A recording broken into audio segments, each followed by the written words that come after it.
السلام علیکم۔ آج ہم کرنے جا رہے ہیں اسم علم کی اقسام۔ اسم علم اسم معرفہ کی ایک قسم ہے۔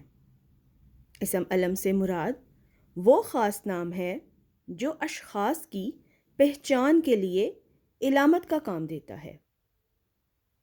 اسم علم کی 5 اقسام ہیں: خطاب، لقب، تخلص، کنیت اور عرف۔ تو سب سے پہلے ہے خطاب۔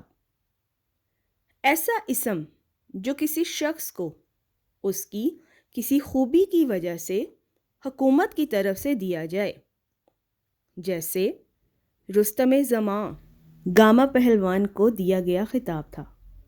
شمس العلماء مولوی سید میر حسن جو کہ علامہ اقبال کے استاد تھے، ان کا خطاب تھا۔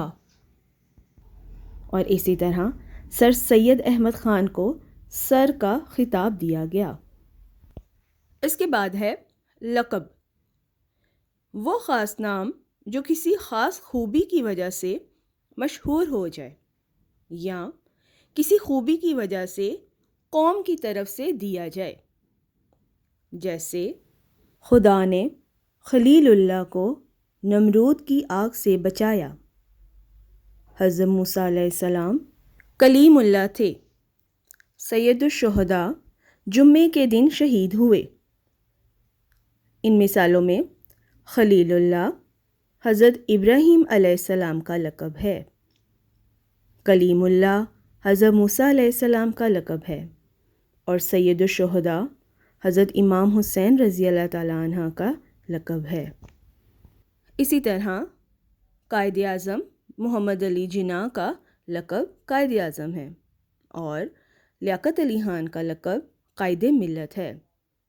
محترمہ فاطمہ جناح کو مادر ملت کا لقب دیا گیا ہے۔ تخلص۔ اس مختصر نام کو تخلص کہتے ہیں جو شاعر اپنے اصلی نام کی بجائے اشعار میں استعمال کرتے ہیں، جیسے علامہ محمد اقبال اردو کے عظیم شاعر ہیں۔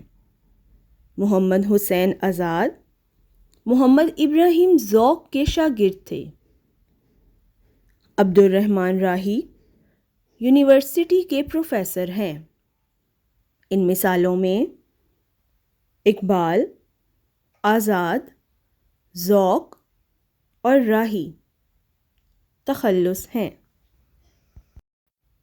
اسم علم کی چوتھی قسم ہے کنیت۔ ایسا نام جو ماں باپ، بیٹا یا بیٹی کے تعلق سے پکارا جائے، جیسے ابن مریم، ام کلثوم، ابو بکر اور ابو حنیفہ۔ عرف۔ ایسے نام کو کہتے ہیں جو اصلی نام کی جگہ محبت یا حقارت کی وجہ سے مشہور ہو جائے، جیسے گڑیا، ٹونی، شیدا۔ اسی طرح بعض اوقات اصلی نام بگڑ کر عرف بن جاتے ہیں، جس طرح شمشاد سے چھمو، نرگس سے گوگو اور اشرف سے اچھو وغیرہ۔ تو یہ تھیں اسم علم کی اقسام۔ امید کرتی ہوں کہ آپ کو اچھی طرح سمجھ آ گئی ہوں گی۔ ویڈیو پسند آئی ہو تو لائک کرنا مت بھولیے، اور اپنے دوستوں کے ساتھ اس ویڈیو کو ضرور شیئر کیجیے، اور ہاں، سبسکرائب کرنا بھی مت بھولیے گا۔ شکریہ۔